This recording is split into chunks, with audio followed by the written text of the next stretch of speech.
July 1973. A man walks away from millions in cash, a sprawling empire, in the eyes of the entire law enforcement community. And then he vanishes. Frank Black Caesar Matthews, once the most powerful drug dealer in America, disappears without a trace. No arrests, no bodies, no clues, just whispers, rumors, and an FBI investigation that would span decades. Tonight, we dive deep into the life, rise, and mysterious disappearance of a man who became a legend in his own time and a ghost in history. Frank Matthews was born on April 11th, 1944, in Durham, North Carolina. From an early age, Matthews showed a hunger for opportunity, an intelligence, and a charisma that set him apart. His early life was unremarkable in the eyes of most, but beneath the surface, a keen sense for business and strategy was already forming. By his teens, Matthews had moved to New York City, drawn by the promise of opportunity in Harlem. There, he became involved in small time hustling and eventually the drug trade. But unlike many street level dealers, Matthews had something the others did not: vision. He wasn't just selling drugs, he was building a network, structured, strategic empire that would soon eclipse everyone around him. By the late 1960s, Frank Matthews had created a distribution empire that spanned the East Coast.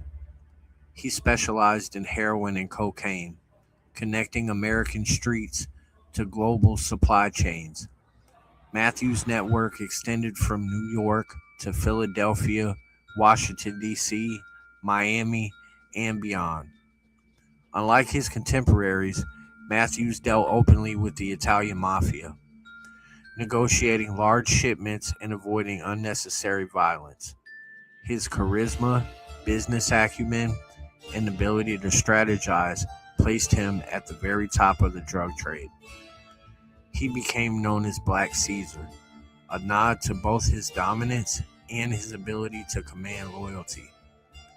Matthews' empire was not only massive in scale, but highly organized, a corporation in every sense of the word, with employees, accountants, and distribution managers. At the height of his power, Matthews reportedly controlled millions of dollars in cash, luxury cars, and even legitimate businesses that acted as fronts for laundering money.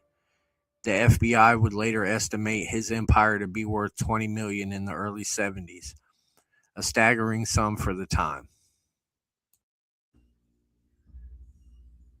By 1972, Matthews had attracted federal attention. The Bureau was relentless, but Matthews had a gift for evasion. He was meticulous, careful, and always one step ahead. Yet the walls were closing in. He was eventually arrested in 1972, but what happened next stunned the criminal world. Unlike most high profile drug lords, Matthews was released on bail. Many believed that the mafia or other powerful figures had influence that kept him out of prison. Others suspected that his knowledge of sensitive networks made him valuable as an informant or bargaining chip, though there's no evidence he ever cooperated. Then came 1973. Frank Matthews was scheduled to appear in federal court, yet on the morning of his hearing, he simply disappeared. No farewell, no body, no ransom note. Just an empty apartment, untouched belongings, and an empire left in chaos. It remains one of the most audacious disappearances in criminal history. The FBI launched a nationwide manhunt. Agents interviewed associates, family, and business partners. Leads were followed to the Caribbean, South America, and even Canada, but none panned out. The case went cold, leaving only speculation behind. Over the decades, theories about Frank Matthews' fate have proliferated. Escape abroad. Some believe Matthews fled to South America or the Caribbean, using his wealth and connections to start a new life.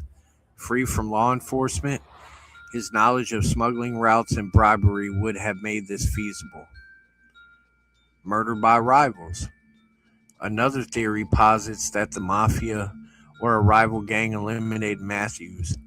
While he had powerful allies in the brutal world of organized crime, betrayal was never far away. Living under a new identity. Perhaps the most tantalizing theory suggests Matthews simply vanished and assumed a new identity in the U.S., blending into the anonymity while enjoying his fortune. Despite decades of investigation, not a single confirmed sighting has ever been recorded. To this day, Frank Matthews exists in the collective imagination as a ghost, a man who walked away from power, wealth, and the law and disappeared entirely. Frank Matthews' disappearance left a void in the criminal underworld. His empire fragmented, rivals seized territories, and the FBI was left haunted by one of the most notorious unsolved cases in American history. For many, Matthews became a legend, a cautionary tale, and an enduring mystery. He demonstrated that charisma, intelligence, and ambition could rival even the most entrenched criminal organizations, but also that the line between power and vanishing is frighteningly thin. Frank, Black Caesar Matthews, walked away from the world he ruled, leaving questions that may never be answered. Did he escape? Was he betrayed? Or did he simply vanish into obscurity, a ghost among the living? Perhaps the most chilling truth is this: some legends aren't meant to end, they're meant to linger in our imaginations forever. If you've been captivated by this story, subscribe for more deep dives into America's greatest unsolved mysteries. Comment below with your theory. Where do you think Frank Matthews went? And don't forget to hit the bell icon because some mysteries deserve to be explored before they disappear again.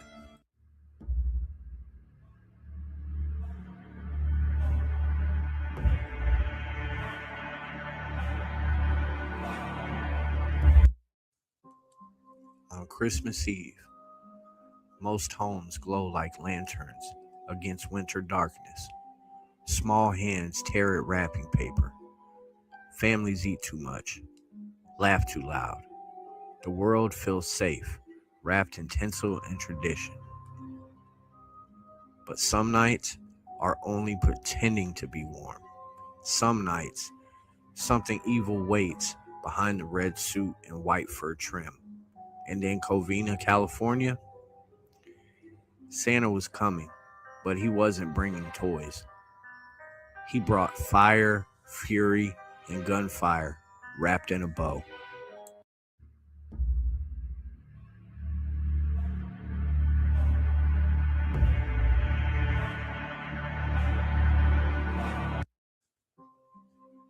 They met like many do, smiling, hopeful, unaware of the storm ahead.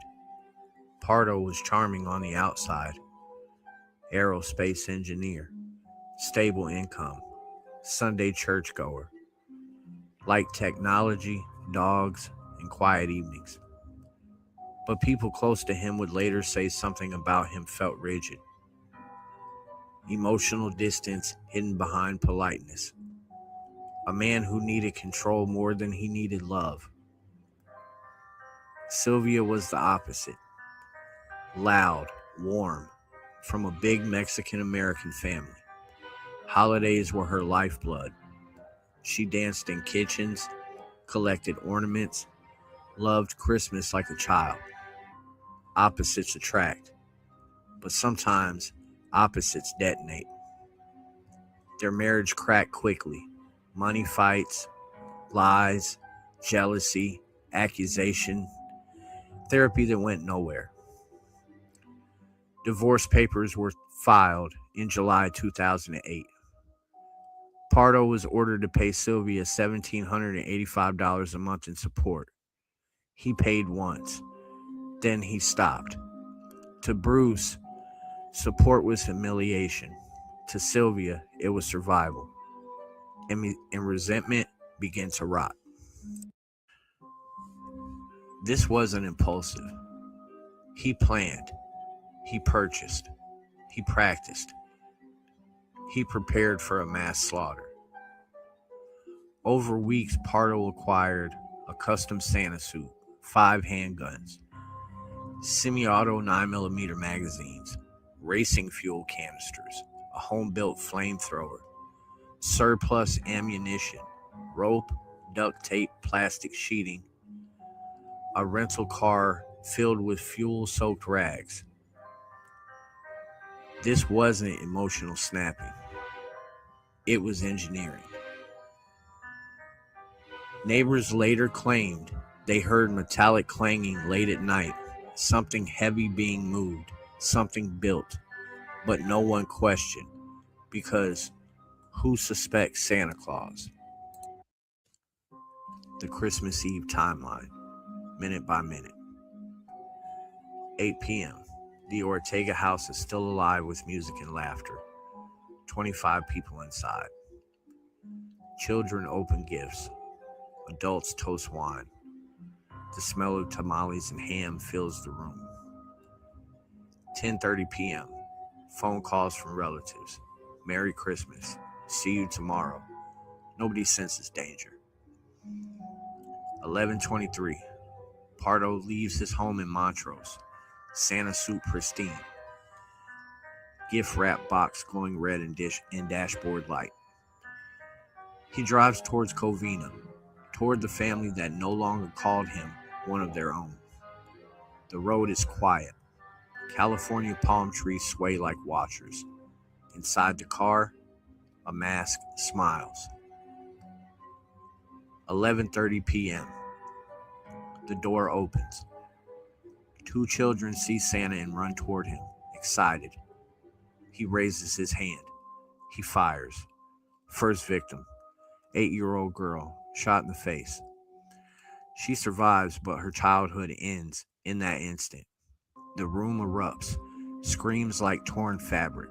Gunshots echo through ornaments, and bodies fall into wrapping paper.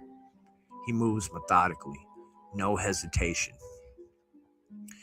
He shoots Joseph Ortega, the father, Alicia Ortega, the mother, Charles Ortega, Sherry Ortega, James Ortega, Teresa Ortega, Alicia Ortiz, Sylvia Ortega, his ex-wife.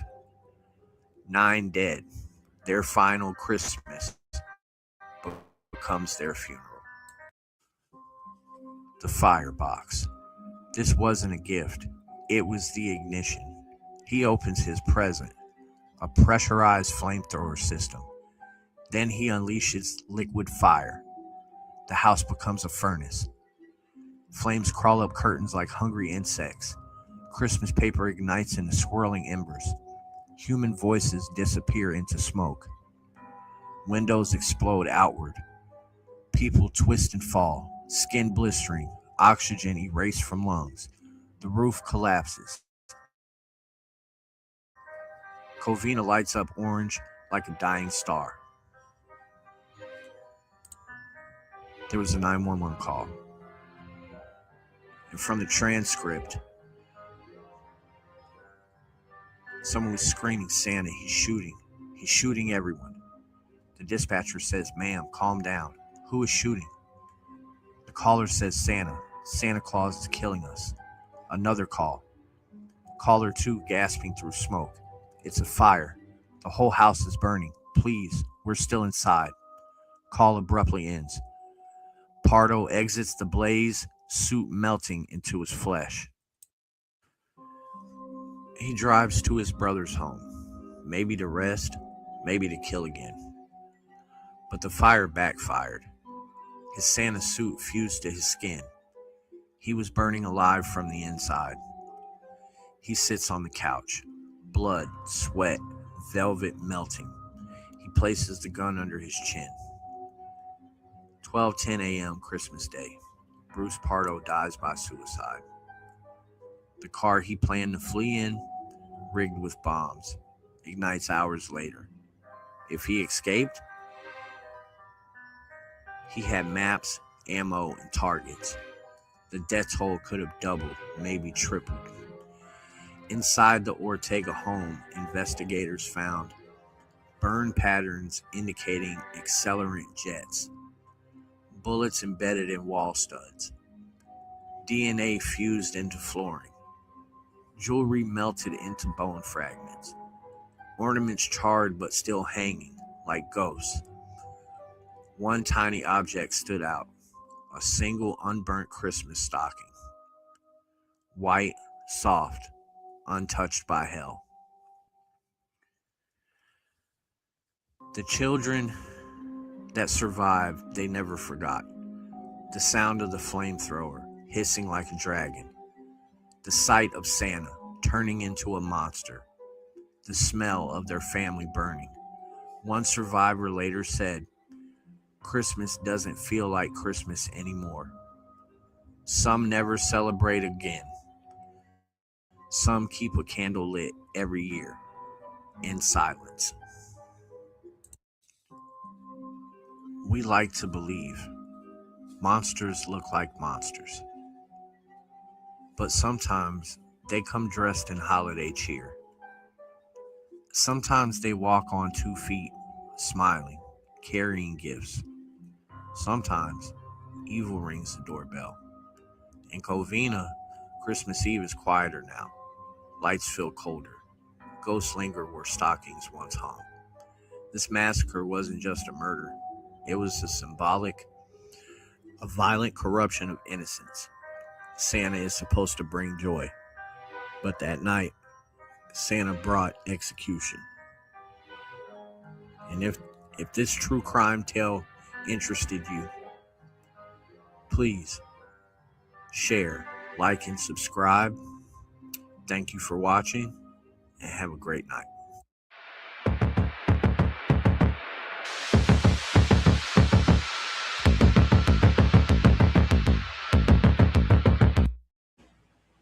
Every Halloween, we wear masks.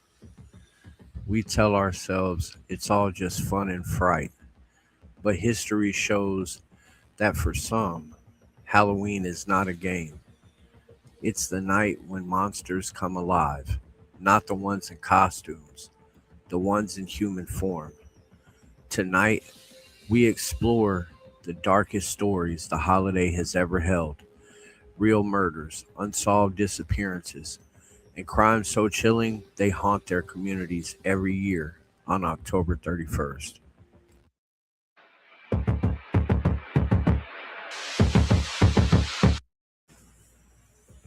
In the sweltering summer of 1946, a wave of terror gripped the small town of Texarkana, straddling the border of Texas and Arkansas. The culprit was never seen, only felt. They called him the Phantom Killer.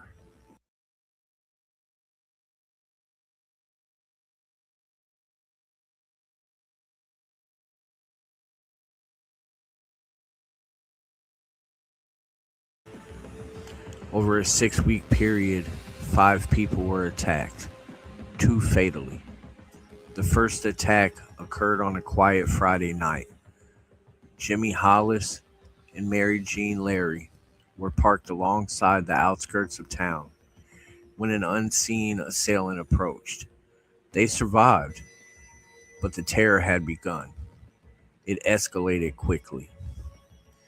The Phantom's method was terrifyingly random. Couples parked in cars, solitary individuals walking home. No pattern, no warning. His identity was never discovered.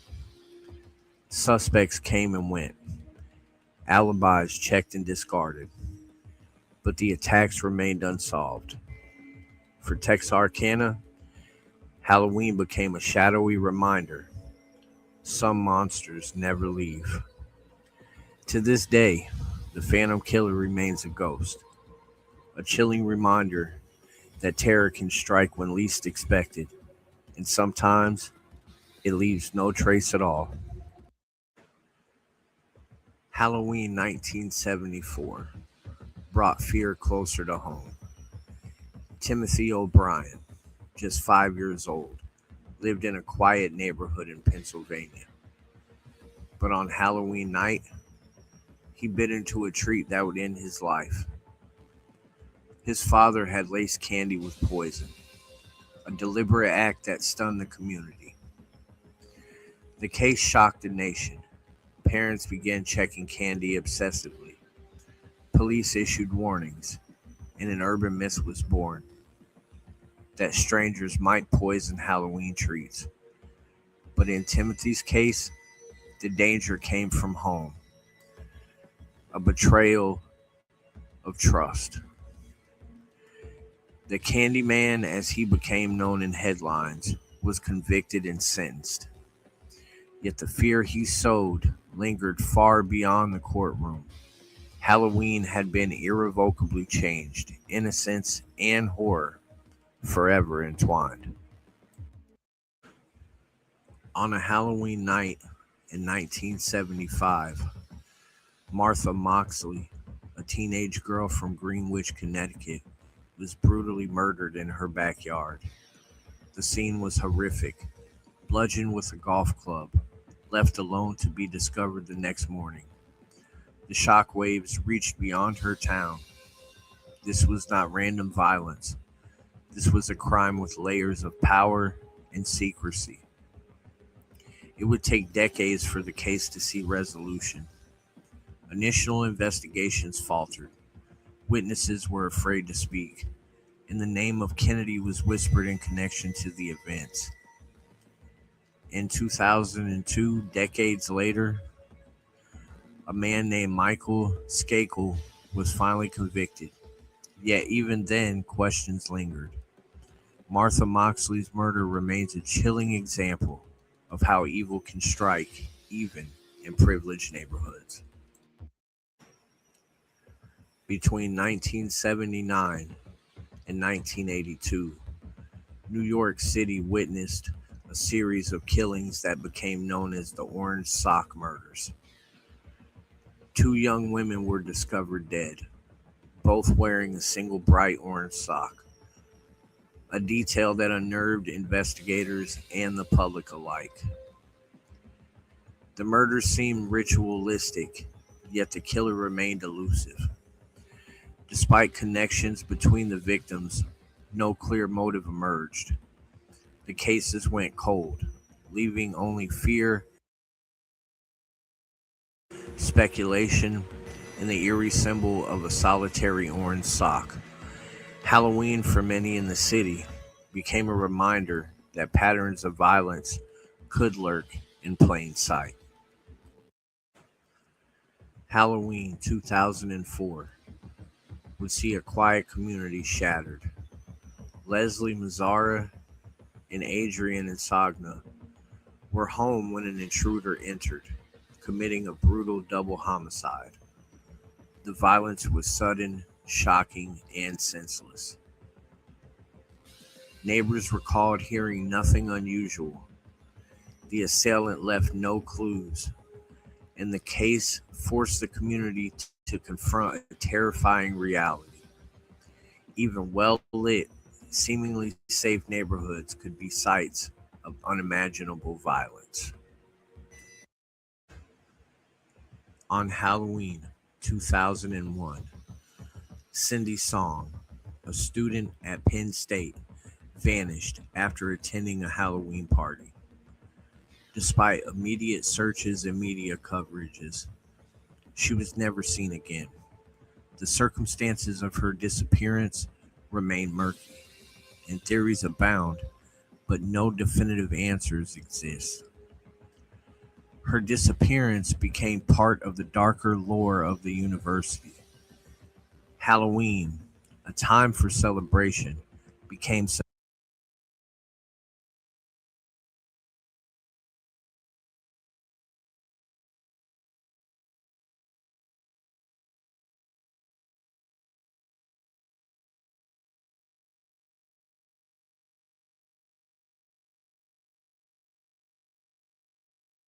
synonymous with fear and uncertainty for students and families alike.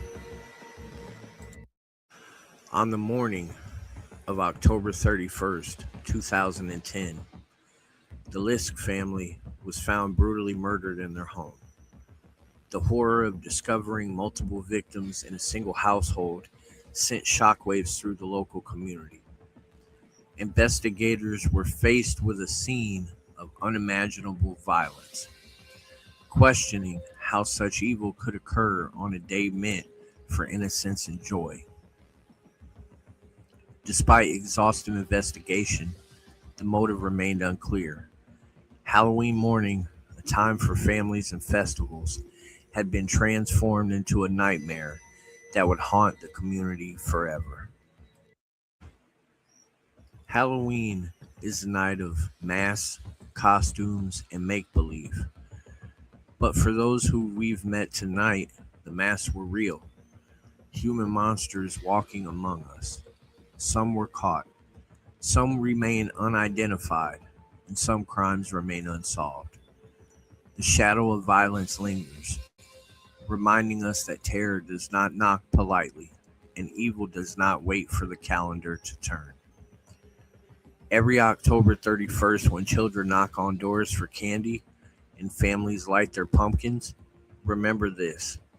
History tells us that some monsters are not hidden under masks. They are real, and they have walked the same streets as you. And if you like to deep dive into this true crime mysteries, like, share, and subscribe, and have a safe and spooky Halloween night.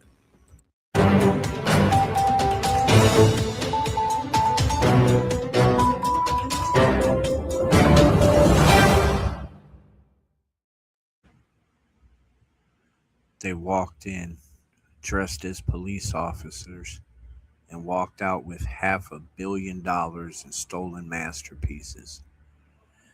Not one gun was fired, not one alarm sounded, not one artwork ever recovered.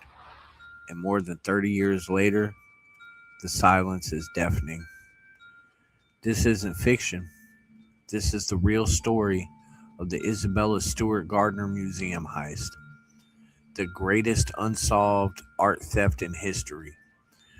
A robbery so perfect, so strange, even the FBI is still scratching its head. Tonight, we peel back the velvet curtain and enter a world of Rembrandt, Vermeer, and empty golden frames, frozen in time. Was it an inside job, a mafia scheme, or the work of criminal geniuses who vanished into the shadows? The Isabella Stewart Gardner Museum is more than a gallery. It's a legacy. Built in 1903, it was modeled after a 15th century Venetian palace. Marble columns, courtyards dripping in ivy, rooms arranged with obsessive detail by Gardner herself, an eccentric art collector with love for the dramatic. She left strict instructions. Nothing in the museum could be altered, even after her death, not even after theft. That eerie stipulation sets the stage for a tragedy that reads like a Shakespearean play, with an empty frame as its ghost. In the early hours of March 18, 1990, the day after St. Patrick's Day, Boston is still buzzing from the celebration. At 1:24 a.m., two men dressed as Boston police officers ring the doorbell at the museum's side entrance. The museum's two night security guards, Rick Abbott and Randy Headstand, buzzed them in. We received a report of a disturbance, the imposters say. Minutes later, both guards are handcuffed and duct taped in the basement. The museum is theirs. For 81 minutes, the thieves roam the halls, calm, calculated. They don't take the most valuable pieces. They seem to know exactly what they want. 13 works. are stolen. Rembrandt, Vermeer, Degas, and then they vanish. The stolen art includes Rembrandt's The Storm on the Sea of Galilee, his only known seascape, Vermeer's The Concert, one of just 34 in existence, a tiny Chinese bronze beaker, 5 Degas drawings, and a strange, unexplained object, a Napoleonic eagle finial. Why these? Why not more? The museum had no motion detectors, no night patrols, just 2 guards and a silent alarm system which never tripped. To this day, the frames remain hanging, empty, like open wounds. Not a single stolen piece has been recovered. Not one. When staff arrived that morning, they found the museum in quiet disarray. Taped guards, torn canvases, frames on the floor, a silent alarm blinking. Boston PD and the FBI launched a massive investigation, but from the start, nothing made sense. The guards weren't harmed, no fingerprints, no forced entry. The security tapes for that night, taken. The motion sensors, they captured strange data, suggesting the thieves avoided certain rooms entirely. The FBI declared it an inside job, but no arrests were made. Rick Abbott, the night guard who let them in, a former rock musician with a drug habit. Suspicious, sure. Guilty, still unproven. One prevailing theory, the heist was mob related. Around the time of the theft, Boston's underworld was boiling. The FBI suspected members of the Irish mob and the Patriarcha crime family were involved, possibly to use the artwork as collateral. Informants claimed the art had been removed through Connecticut, even Philadelphia. One mobster, Robert Gentile, claimed innocence, yet authorities found museum documents and a list of the stolen paintings in his home. Still, no art, no evidence, just a trail of whispers and dead ends. Could this really have been a lucky break? Or did someone inside know exactly how to game the system? Security guard Rick Abbott was oddly calm. He buzzed in the fake cops without checking IDs. He left his post against protocol, and he passed the lie detector test. Barely. Some theorized the thieves were hired hands, that a wealthy collector ordered the heist. A real life Dr. No scenario. Priceless art stolen not for the money, but for the obsession. In 2015, the FBI said they identified the culprits, both deceased, but they refused to name them. Why? The public is still waiting for the answers. 30 years on, the trail is ice cold. No ransoms, no sightings, no forgeries. The museum continues to offer a $10 million reward for information leading to recovery. It remains the largest private bounty in the art world. Some believe the paintings were destroyed. Others think they're hidden in a Swiss vault or quietly hanging on a wall behind a sliding bookshelf, never to be seen again. The Isabella Stewart Gardner Museum still keeps those empty frames on display, a haunting tribute to what was lost, a silent reminder of a perfect crime. No arrest, no convictions, no art. And maybe that's the most chilling part. Not that it happened, but that they got away with it. If you were captivated by this mystery, like, share, and subscribe, because in the shadows of history, there are still thieves walking free.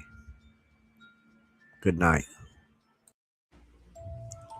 War, chaos, shadows in the desert.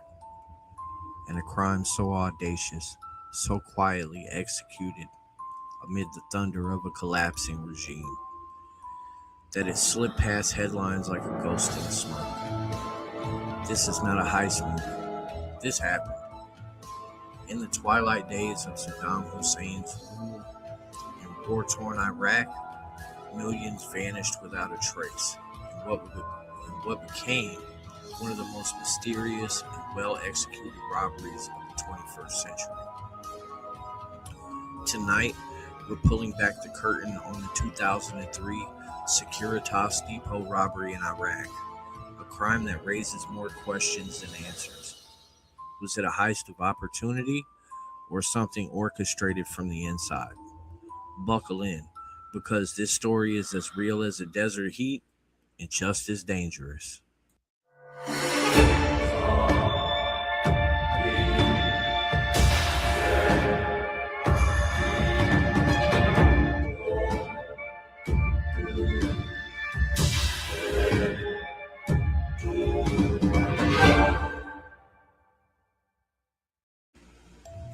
March 2003. The US-led coalition launches a full-scale invasion of Iraq. Baghdad is already a city under siege. Fear hangs in the air like smoke. Government buildings burn. The Iraqi dinar is in free fall. And as Saddam's forces crumble, so too does every pillar of institutional control. In this chaotic moment, that the perfect conditions for the perfect crime emerge, the Central Bank of Iraq, home not just to Iraq's national wealth, but foreign exchange reserve, secret accounts, and Securitas protected vaults, is about to become the center of an international mystery. At approximately 4 a.m. on March 18th, just hours before the coalition invasion, Saddam Hussein's son Qusay enters the Central Bank of Iraq with a handwritten note. It's signed by the president himself. The note authorizes the withdrawal of nearly $1 billion in U.S. currency. Bank officials, staring down the barrel of a dictatorship collapsing around them, comply. They pack stacks of $100 bills into trucks. No resistance, no paperwork, no oversight. The money, roughly 1/4 of Iraq's national reserves, disappears into the night. Was this a desperate final move by a dictator, or something more coordinated and more sinister? Now here's where the plot thickens. At the time, Securitas was contracted to manage security for certain government buildings, including depots housing both government funds and foreign reserves. With Iraq spiraling and private security firms expanding rapidly into the region, oversight became murky at best. Multiple witnesses report that armored vehicles, not the military ones, were seen leaving secure locations in the early hours of March 18th and 19th.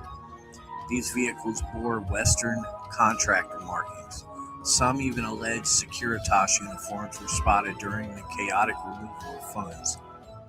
Did insiders see an opening to make off with war funds, or were they simply executing orders under threat? The line between official operations and opportunistic looting began to blur. By April, the U.S. military controls Baghdad. They discover vast vaults emptied. Some bills were found stashed in the walls, buried in courtyards, even sewn into the linings of abandoned clothing. But the bulk of the money, gone. Whispers began to circulate among military and intelligence officials. Someone pulled off the biggest wartime heist in modern history.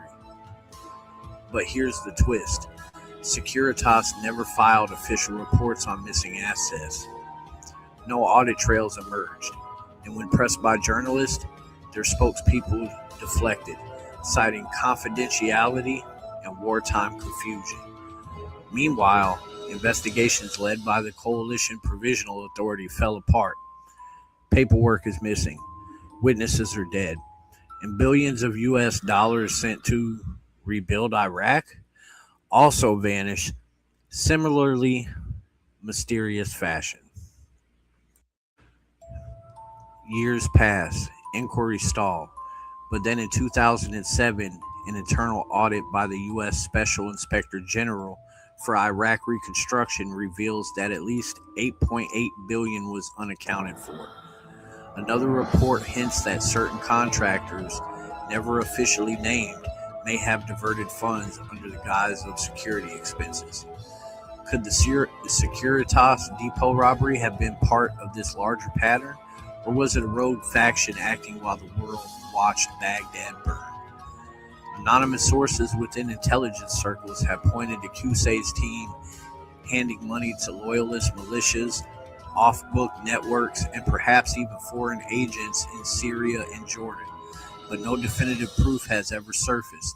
Not one person has been arrested, not $1 recovered. This was a ghost heist, swallowed by the fog of war. Today, the 2003 Securitas Depot robbery is a footnote in history. It doesn't get the Hollywood treatment. It rarely makes top 10 heist lists. But think about it. This wasn't a bank. This was a nation's central reserve, taken in the dead of night during a regime's final hours. Was it a dictator's last gasp? A coordinated effort by corrupt insiders? Or something even deeper? A sanctioned ghost operation to bury uh, funds for proxy forces or black ops? The robbery remains unsolved, undocumented, and unpunished. The perpetrators are out there, and they got away clean. In war, some crimes are so well timed, so deeply buried, they vanish beneath the rubble of collapsing empires. The 2023 Securitas Depot robbery is one of them. And while the world moved on, those who planned this precise likely still going somewhere, quietly, the desert doesn't disappear, it just gets away. So we ask, who really robbed our parents and find the story where maybe should be disturbing, share it, and subscribe for more deep dives into the hidden crimes of history. Remember, sometimes the darkest mysteries are buried under official silence.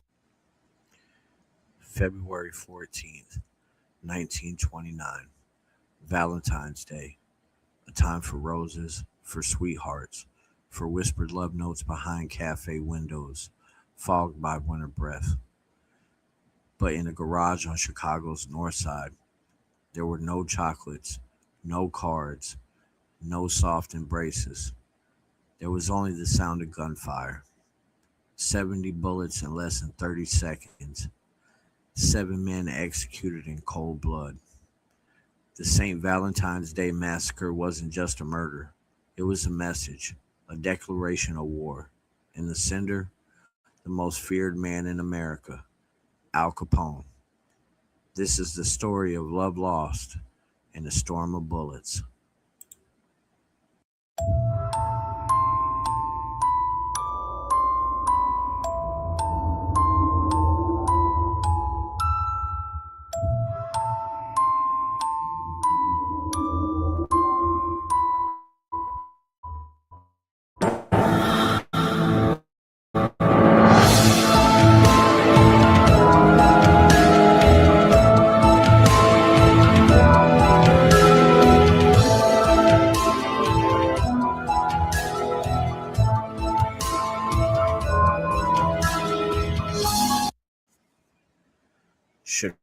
Chicago in the 1920s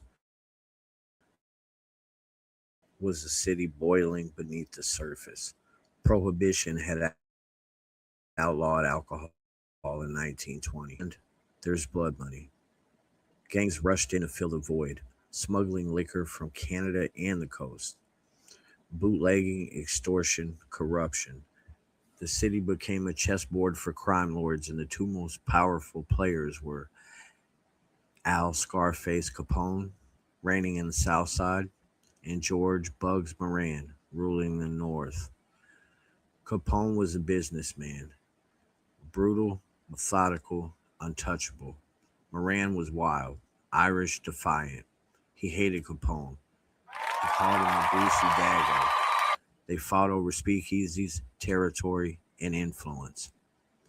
Every week there were bombings, drive-bys. Police looked the other way. Many were on Capone's payroll. But Capone had a big problem. Bugs Moran wouldn't back down.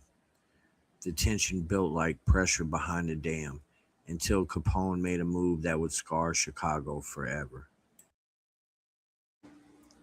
February 14th, 10:30 a.m. Seven men gathered at the SMC Cartage Company garage. It was a crisp morning. You could hear the ice crackle underfoot. These were Morin's men. Some were hitmen, some were hangers on. All trusted they were safe, for now.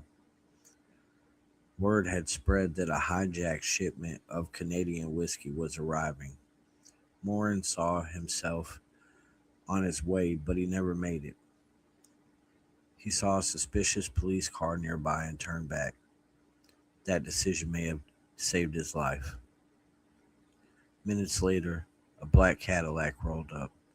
Inside were four men, two dressed as uniformed cops, two in suits. The men in the garage saw the law and did what they were told. They lined up facing the wall. No one resisted. Why would they? They thought it was just another arrest. They didn't see the Tommy guns until it was too late. Then the silence shattered. The two cops pulled Tommy guns from under their coats. They opened fire point blank. 70 rounds tore through flesh, bone, and brick. Seven men fell, their bodies crumpled like paper dolls. Frank Gusenberg, a top enforcer, was shot 14 times. Somehow he survived long enough to whisper, "No one shot me," before dying hours later. Others included Albert Kochelik, Moran's second in command, Adam Heyer, James Clark, Reinhard Schwimmer, John May, and they were mechanics caught in the wrong place at the wrong time. The hitmen even staged a fake arrest scene, marching the cops and suspects out together so witnesses wouldn't suspect murder. When police arrived, they found a scene out of a nightmare. Blood pooled on the concrete floor, bullet holes pocked the bricks like disease. A dog still chained to a truck barked in terror, but Moran nowhere to be found. The city was in shock. This was not a back alley killing. This was a slaughter. Cold, calculated, public. Capone, of course, denied everything. He was in Florida at the time, golfing, sipping cocktails, smiling. But the public had enough. The massacre painted Capone not as a rogue celebrity, but a monster.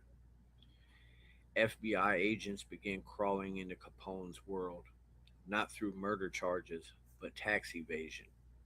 It would take years, but the wheels of justice began to turn. As for Bugs Moran, he faded into obscurity, his power broken, his men gone. He once said, "Only Capone kills like that." The massacre changed everything. It brought a spotlight to organized crime. It showed the world that gangland Chicago was out of control. To this day, no one was ever charged for the massacre. The killers vanished into the fog of history. Some say they were out of town hitmen hired for their silence. Others whisper the names of Capone's top enforcers, Jack McGurn, Fred Burke. But no witnesses, no confessions, and no surviving victims. The case went cold. The garage stood for decades as a grim reminder. Eventually, it was torn down. Only a portion of the bullet riddled wall remains, on display at the Mob Museum in Las Vegas. The massacre became legend. It inspired films, books, conspiracy theories. It turned Valentine's Day from a symbol of love into a symbol of death. The St. Valentine's Day massacre was more than a crime. It was a message carved in bullets, a love letter from hell. And in the cold silence of that Chicago garage, you could still hear the echoes. Subscribe for more stories where history bleeds into horror. Until next time, stay out of the shadows.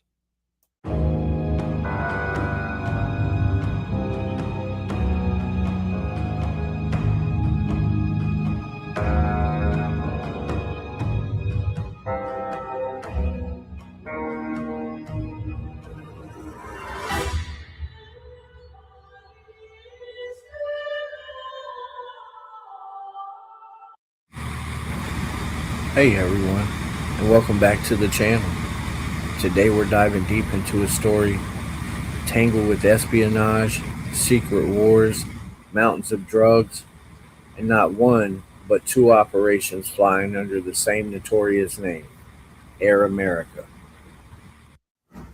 One Air America was a front for the CIA, operating in the shadows of the Vietnam War. Embroiled in the murky opium politics of Southeast Asia's Golden Triangle. The other, a brazen, high flying cocaine smuggling empire run out of Scranton, Pennsylvania. How could two such different operations share a name? Was it a coincidence? Or was one man deliberately trading on the dark mystique of the other? We're talking about Frederick Rick Leiches, a man who lived a double life as a respected businessman and allegedly one of America's most successful cocaine kingpins. And we're talking about the original Air America, the CIA's deniable asset whose planes soared over jungles carrying everything from rice and refugees to allegedly raw opium. Stick around as we unravel the threads connecting the CIA's secret airline in Laos to a cocaine cowboy's audacious adventure decades later. It's a tale of two Air Americas. To understand the second Air America, we need to meet the original. Let's rewind to the Cold War, specifically Southeast Asia in the 1950s, 60s, and 70s.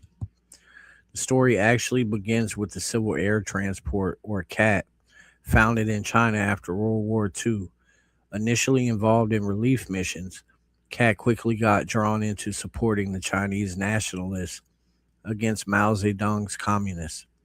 When the nationalists fled to Taiwan, CAT needed new business. Enter the CIA. In 1950, the CIA covertly bought CAT, transforming it into its primary proprietary airline. By 1959, it was rebranded, taking on the name that would become legendary in espionage circles, Air America. Officially, Air America was just a private charter company doing business in Asia. Unofficially, it was the logistical backbone of the CIA's secret war in Laos. While the world focused on Vietnam, the U.S. was deeply involved next door, backing Royal Laotian forces and Hmong hill tribes against the North Vietnamese supported Pathet Lao communists. Air America planes were the lifeline. They flew into remote, dangerous mountain airstrips where conventional planes couldn't go. They dropped rice to starving villagers, evacuated refugees, transported diplomats and spies, rescued downed American pilots, ferried commandos and sabotage teams, delivered weapons and moved troops. Primarily the CIA backed Hmong army led by General Vang Pao Long Tien. Vang Pao's secret headquarters in the mountains of Laos, hidden from any official map, became one of the busiest airports in the world thanks to Air America traffic.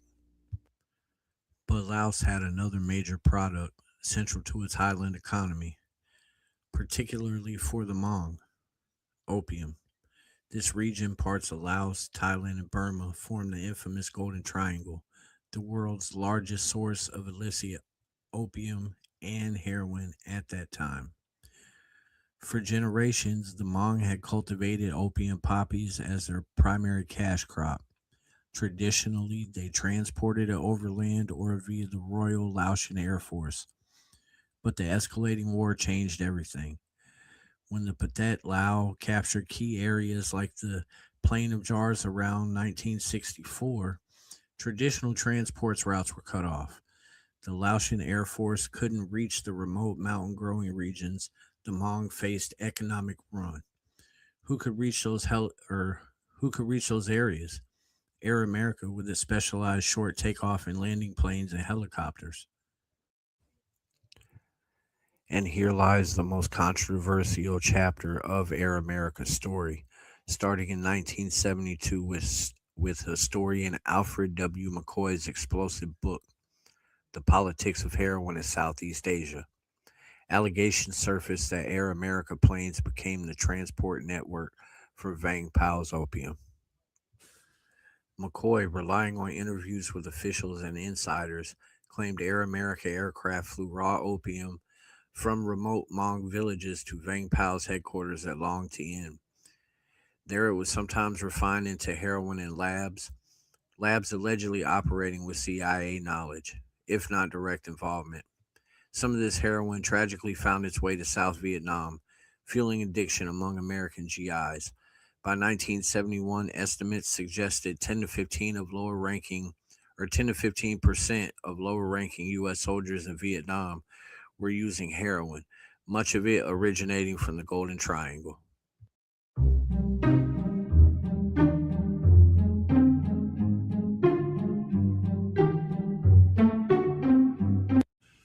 The accusation wasn't necessarily that CIA officers were personally stuffing bags with opium.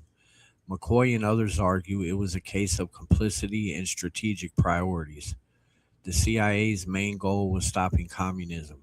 Vang Pao and his Hmong army were crucial allies. Opium funded their war effort. Therefore, the CIA, through Air America, allegedly looked the other way or tactically allowed the transport other drugs that kept their allies armed and fighting. It was a deal with the devil, justified by the Cold War imperative. Former CIA paramilitary operatives like Tony Poe and some former Air America pilots later supported these claims, admitting they saw opium being loaded onto company planes. Neil Hansen, a former Air America pilot, later convicted for cocaine smuggling himself, stated in a PBS interview, "Yeah, I've seen the sticky bricks of opium come on board, and no one was challenging their right to carry it. Primarily, it was transported on our smaller aircraft. They would send their opium to market." The CIA denied these allegations then and largely still does. Officials like William Colby, who later became CIA director, pushed back hard against McCoy's book. Aviation historian William M. Leary, citing others who worked in Laos, wrote that American owned airlines never knowingly transported opium. The official line remains one of plausible deniability. Perhaps rogue pilots, perhaps local military using the planes without official sanction. But the evidence compiled by McCoy and others paints a damning picture of, at minimum, willful ignorance and direct complicity in exchange for geopolitical advantage. Air America became synonymous not just with covert ops, but with the dark underbelly of the drug trade fueling the secret war.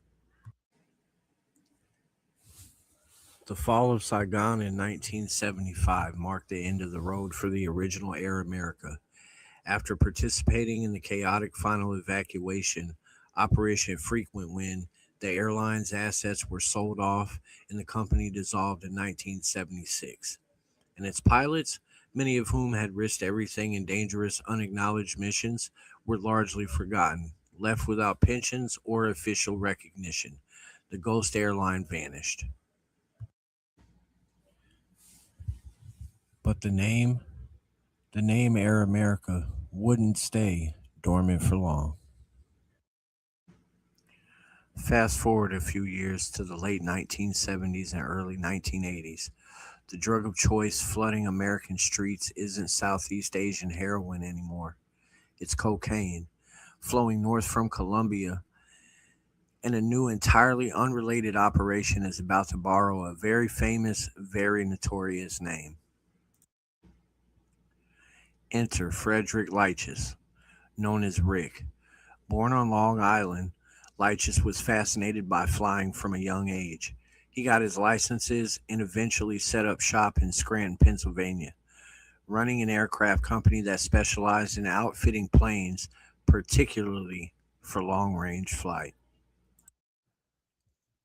By the early 1980s, Rick Leitchis had cultivated two very different reputations. Publicly, he was seen as an upstanding businessman, a pillar of the Scranton community. He raised money for Republican politicians, rubbed shoulders with Pennsylvania's elite, like former Governor William Scranton, and even had his picture taken with President Gerald Ford. But behind the respectable facade, Lychus was allegedly building a massive criminal enterprise. He founded his own freight company specializing in high risk, high reward cargo, and he chose a name seemingly designed to evoke intrigue and perhaps offer a veneer of untouchability: Air America.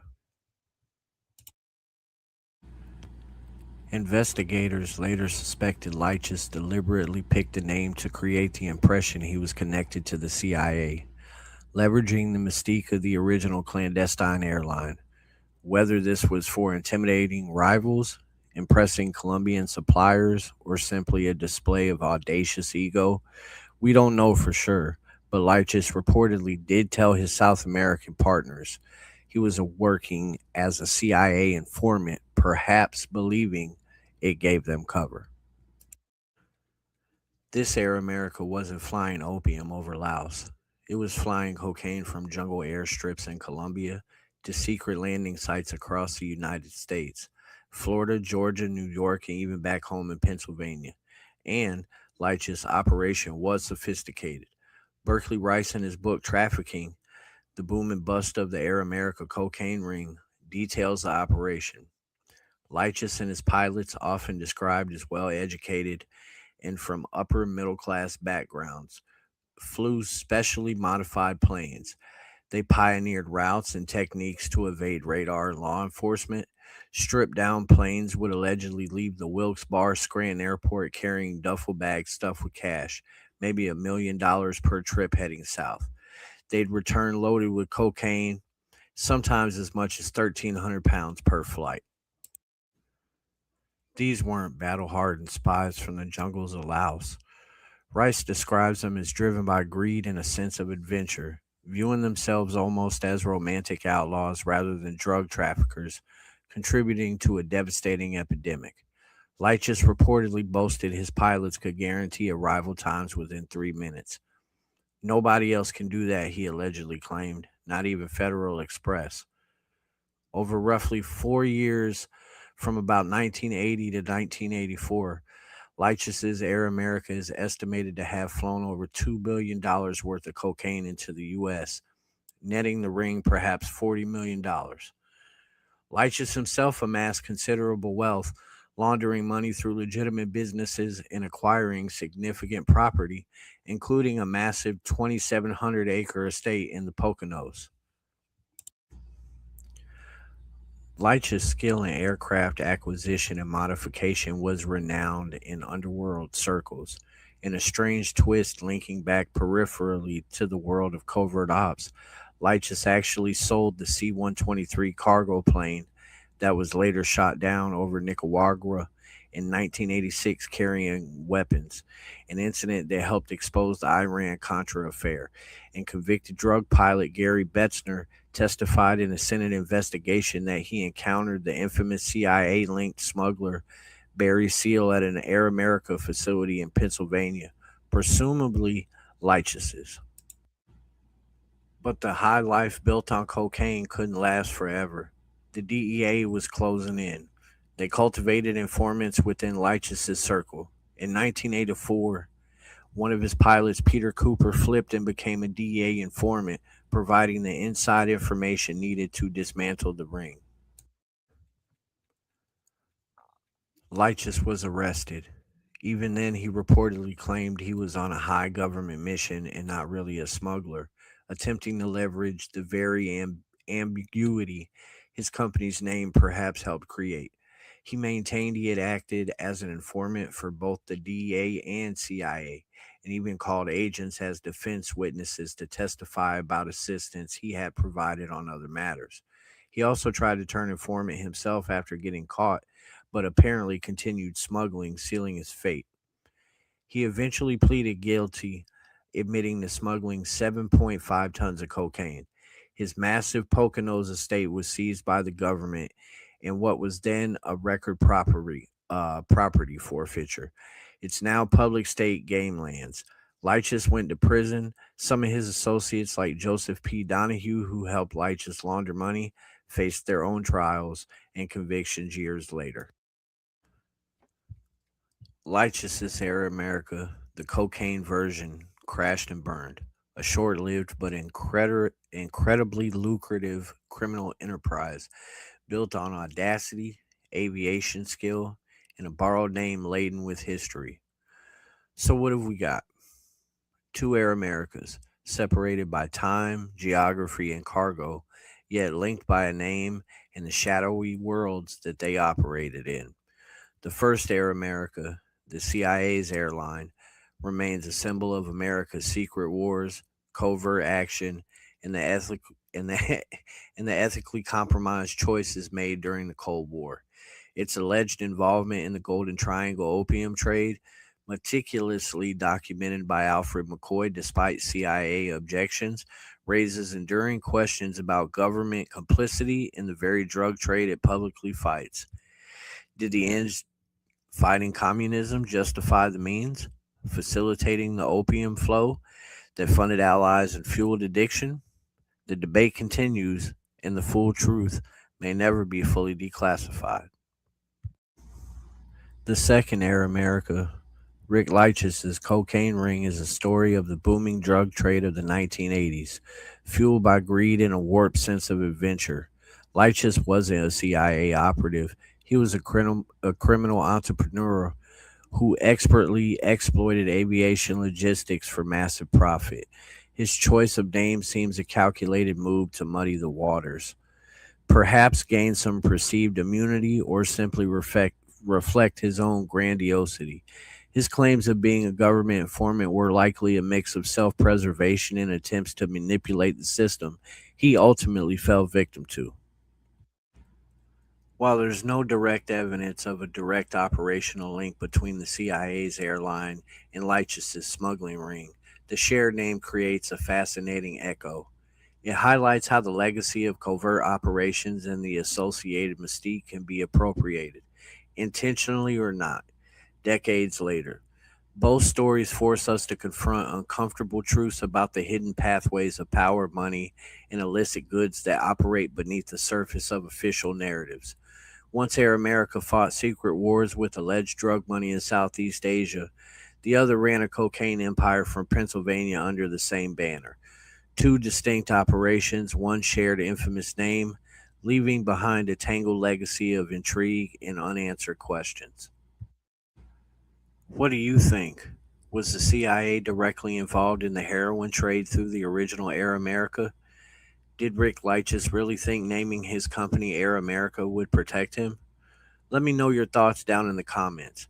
If you found this dive into the murky world of Air America interesting, please hit that like button, subscribe if you haven't already, and ring that notification bell so you don't miss our next exploration into hidden histories. Thanks for watching, and I'll see you in the next video.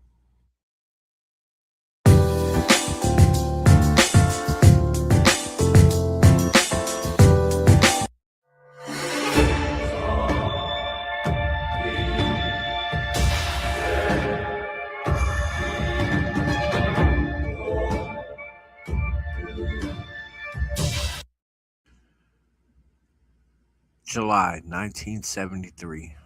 A man walks away from millions in cash, a sprawling empire, in the eyes of the entire law enforcement community. And then he vanishes. Frank Black Caesar Matthews, once the most powerful drug dealer in America, disappears without a trace. No arrests, no bodies, no clues, just whispers, rumors, and an FBI investigation that would span decades. Tonight, we dive deep into the life, rise, and mysterious disappearance of a man who became a legend in his own time and a ghost in history. Frank Matthews was born on April 11th, 1944, in Durham, North Carolina. From an early age, Matthews showed a hunger for opportunity, an intelligence, and a charisma that set him apart. His early life was unremarkable in the eyes of most, but beneath the surface, a keen sense for business and strategy was already forming. By his teens, Matthews had moved to New York City, drawn by the promise of opportunity in Harlem. There, he became involved in small time hustling and eventually the drug trade. But unlike many street level dealers, Matthews had something